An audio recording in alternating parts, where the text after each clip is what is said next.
Okay, welcome, big news friends. This is the beginning of what a lot of you might have in your mind as what you learn in Calculus 1. We are going to get very good and very quick at finding derivatives for just about every kind of function that you have learned about so far in your mathematical career. We're going to start with polynomials and exponentials, but it seems like it's worth taking just a moment to pause and think philosophically about this. This picture here is of a Roman arch. Rather, it's an aqueduct even. So the Romans learned how to build these incredibly strong arches, and one of the most famous things they did with them was they used them to build canals inside of them to bring water to cities, which you need to have big, thriving cities.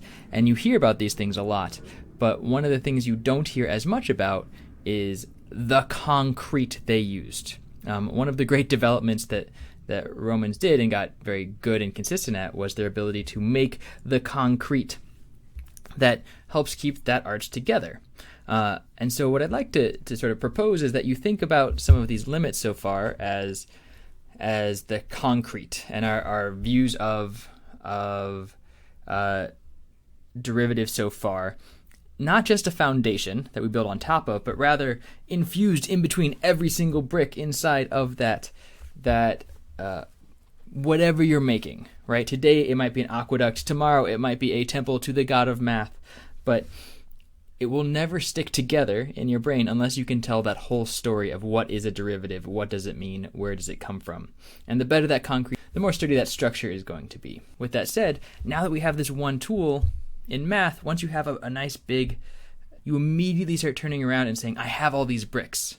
And for us, those bricks are things like polynomials and exponentials. And we say, how can we put these together into new, bigger structures? How can we apply them to problems that we already have? And this is one of the exciting things about math, is realizing that you've got something neat and then saying, great, how can I use the rest of my knowledge to build something really new or really powerful? And that's what we're about to do, is start going crazy in building up the derivatives of much more complicated functions. And then by the end of the class, we'll be really tackling interesting new complicated problems that you really might not have even thought to ask yourself about. Okay, so limits and definitions of derivatives are that concrete. Let's see if we can't lay a few bricks down and build a few structures. I would like to know, what is the derivative of a constant function? That's kind of the simplest function I can think of right now. So if I wanted to figure out what this is, you might be able to get this on your own. In fact, take a second. If you need to, think about graphing this constant function. Whatever constant it is, maybe it's a negative constant. It's always going to look like this. Always some horizontal line, where C just tells you how high up or down it is. And my derivative is my instantaneous rate of change. How quickly is the y changing with respect to the x value? Or what is the slope of that tangent line? Well, that tangent line is the line itself, which means the slope of that line, I hope you know, the slope of a horizontal line, 0. For any constant, I don't care what it is, the slope, the derivative rather, is going to be 0. Neat. Couldn't ask for anything better. Nice, safe place to start. See if you can't do these next two problems. I bet you if I snuck these next two into an exam, some people would get them wrong because they'd be going fast or complicating them up with thoughts of variables that aren't there. So, see if you can do them. That's about all the time I'm going to give you. Y equals 5 pi. 5 pi looks fancy, but it's a constant, right? It's a bit bigger than 15. So its derivative is 0.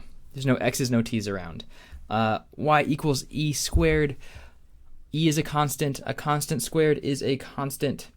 So dy dt doesn't really matter here that I said dt instead of dx because there aren't any t's or x's around, but just keeping you on your toes in terms of some of the notation. Again, this is going to be 0. Okay, nice. Very, very nice.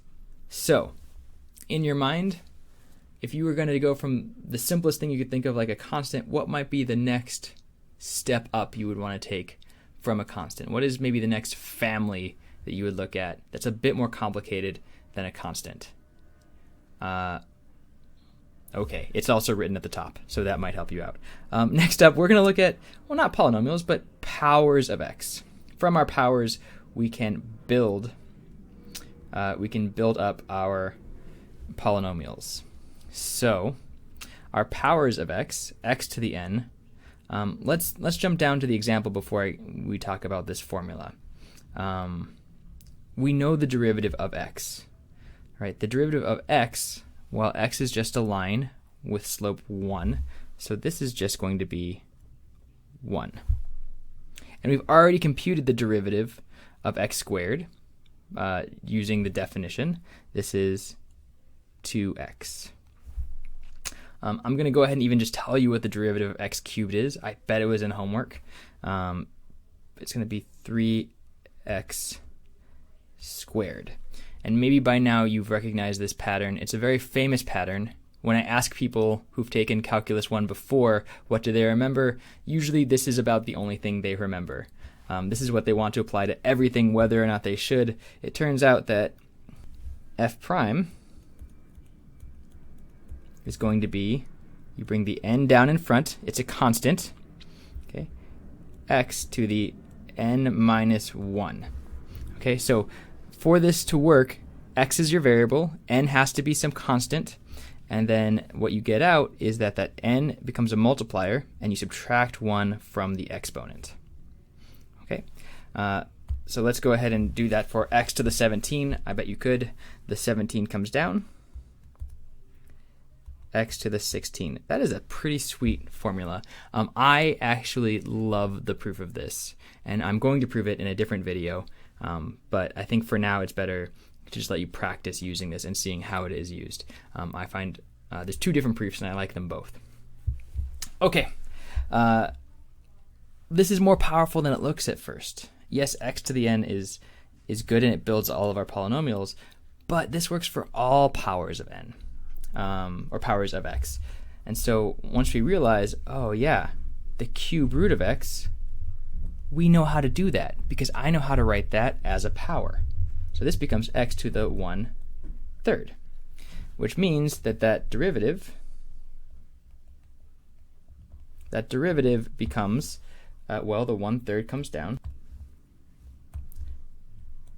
x to the, what is 1/3 minus 1? -2/3.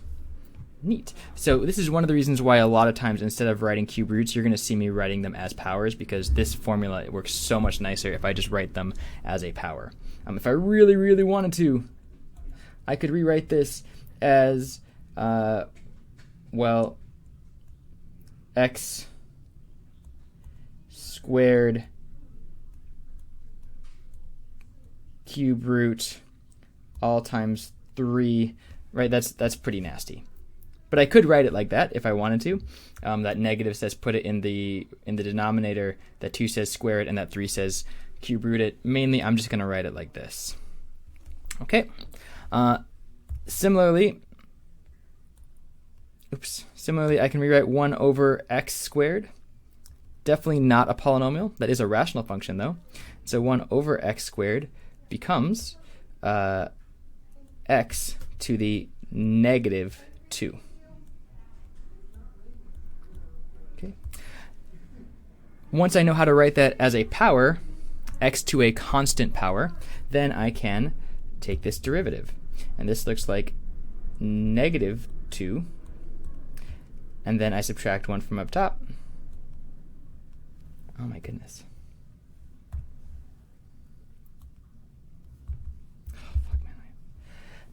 To the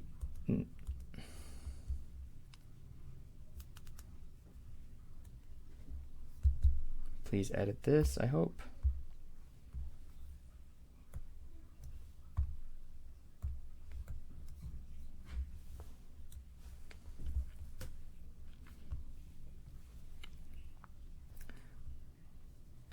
To the negative,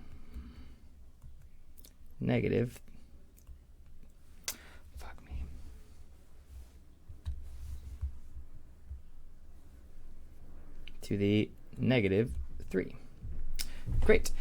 Do notice, by the way, that I am that I am being very careful about my equal signs and my arrows. Okay, so I don't want to put equals when I'm taking a derivative. A derivative is not equal. Okay, one more. Give this one a quick shot. See if you can do this one on your own. Okay. I would write this as x to the negative 2/3.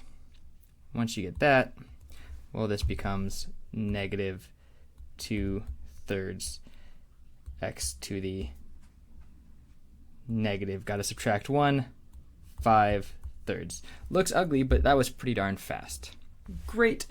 So the power rule is much quicker than using that definition of a derivative. Clearly, it's not too bad to remember. It takes a couple of times to practice, and then usually it sticks with people for a very long time. One of the things it does is it lets us do an entire family at once. So let's go ahead and look at polynomials. Now we can really do whatever polynomial I want. Because limits split over addition and subtraction and constant multiples using our limit laws, derivatives do also. And the word is that derivatives are linear.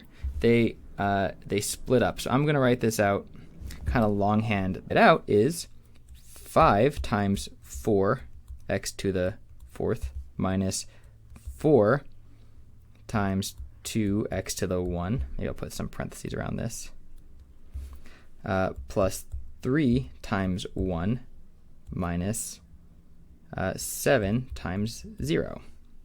Right? Doing each of these terms separately, which is very nice. You really couldn't ask for anything more. And so what linear means in this context, that when I say the derivative is linear, it means that I can separate across these plus and minus signs. I can distribute across these plus and minus signs, and I can pull out constant factors.